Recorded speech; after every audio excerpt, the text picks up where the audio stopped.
Okay, I decided to do this live about racism. Who's to blame? This is prompted from a post that I posted on my wall, and it had to do. It was a little girl, and she was talking about how when she grew up, she wanted to be a black woman. It was a little white girl, and she wants to be a black woman. And most people on my friends list was, they just saw it for what it was, a little girl with some big aspirations, and it was cute. But then there was some people that was so offended by it. And like the girl in the video, she's like 4 years old. I'll post a link on this, but she's like 4 years old, and the what was said in reference to the girl to me was just like preposterous, because it was basically saying like, oh, now basically now she's gonna grow up and she's gonna go find a black man, and that's one less black man for a black woman. And it's like those responses only come when people are dealing with hurt. They dealing with the past effects of racism.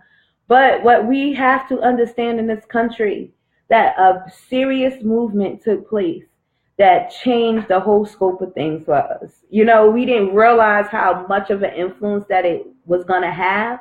And then when they did, they tried to turn it into a negative avenue. And that was the emergence of hip hop. See, with the emergence of hip hop, you have people like Tommy Hilfiger's son, Rich Hill, and other people whose parents might have been construed as racist, but their children don't even have an ounce of it in their body. Why is this? Because racism isn't innate. That is not something that's in your DNA. That's something that's taught, and forced upon you in school. White people only feel the way they feel about white privilege and everything else is because of what they're taught in school and every day on TV and everything like that. Now, if you look at the world the way it is right now for black people living in America, that is how white people felt when they first came into existence on this planet.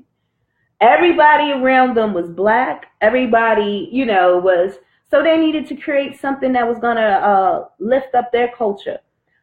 Same thing with that Elijah Muhammad did when he came up with the 120 degrees lessons and so on. They want to make, and the Jewish people did with their religion. They, in order to build the esteem of their people, what they did was like just basically super inflated the greatness of what it is, because the people were in such a low place at the time.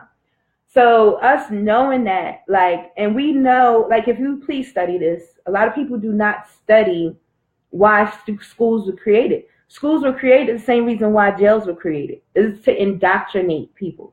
The first schools were created, and I studied this. I went to school for elementary education and computer science, right? Those are my major.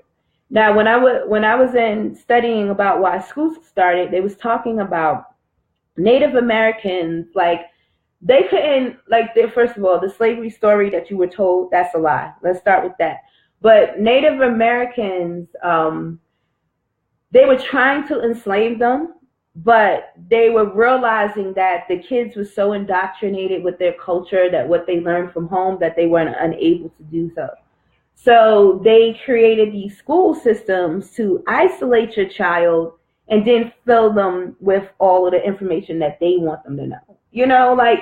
And it was a problem with it, because if you went to school and they was telling you that Columbus discovered America and there were people on this continent, that's a clear giveaway that a lot of the stuff that they told you was a lie and forced it upon you. And the difference between the generations of the past and the generations of today, the generations of past, they were like, all right, I'll just learn this stuff, even though I know this is not true, but I need this piece of paper to get to the next degree. That was that generation. You know what I mean? They were like, I'm just going to spit it out to you. I don't believe none of this, but I need this piece of paper so I can move on in society. But the next generation, they're different.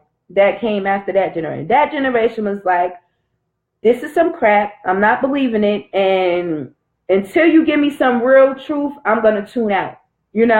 And so you had a lot of kids dropping out of school and things like that, but people don't understand why these children dropped out of school. They dropped out of the school because the information that they were learning was A, too slow for them, or B, it was not resonating with who they were and who they know themselves to be. If you're a student of color and you're in school, what do they tell you about in history? The only things that they talk to you about in history are like slavery or any good things that they teach you, like any type of revolts, and when people try to stand up for themselves, they always show you that that person, something negative happened to them as a result. Why? Because this is all about implanting fear. It's not preparing you for real life. The stuff I learned in high school did not prepare me for real life, other than how to deal with gossipers on Facebook. But all the other stuff, other than my foods class, I can't say that I remembered or retained any of that information, even though I was an honor roll student and everything. But I could pass the test, but none of the things that I was learning was not resonating with me. And it wasn't until I got older and started applying some of the things that they were trying to teach me, and I could see things for myself. But that's why we got to start doing that now when kids is young. See, like the reason I homeschool two of my children is because my 15-year-old, which was an honor roll avid student, once I started seeing him disengaging from school, I realized that we have a serious problem on our hands. Like my oldest son, he went through the same phase, but he was a little more unruly, as you could say. Like he really did what he wanted, like no matter what anyone said, type of thing. So I didn't realize it was the school and what was being taught in the school that was a problem. And so he got in trouble, and then he passed his GED test without taking the classes or anything else. So, and he had been out of school for a couple of, 8 months prior to even taking his test. And now he's taking classes at UNC and working on his CDL. But if I would have kept him in that same school environment that he was in, he would not have gotten all of that he's gotten. That's why a lot of kids drop out and do things. So when I saw my 15-year-old, he started cutting class, and they didn't even inform me that he was cutting class. I was like, this is a real problem. I was like, if I'm going to be held accountable for my child's education and the things that's going on, then I have to have a full active role.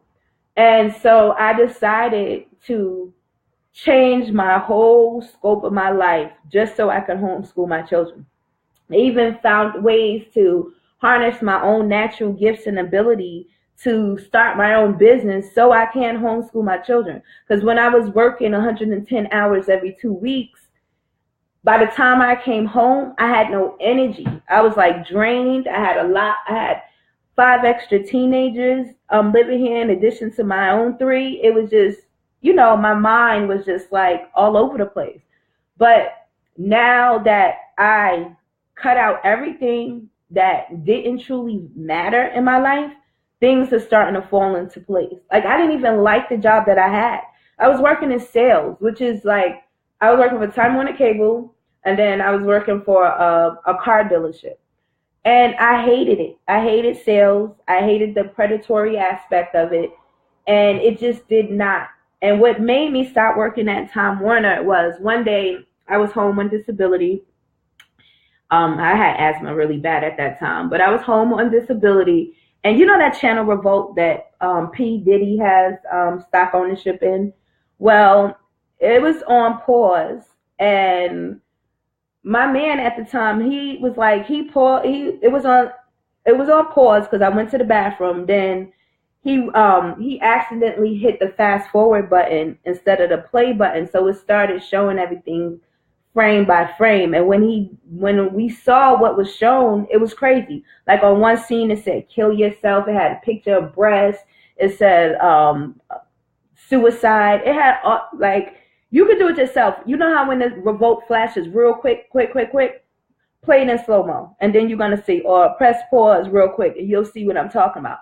So since that day, I never sold another unit at Time Warner Cable.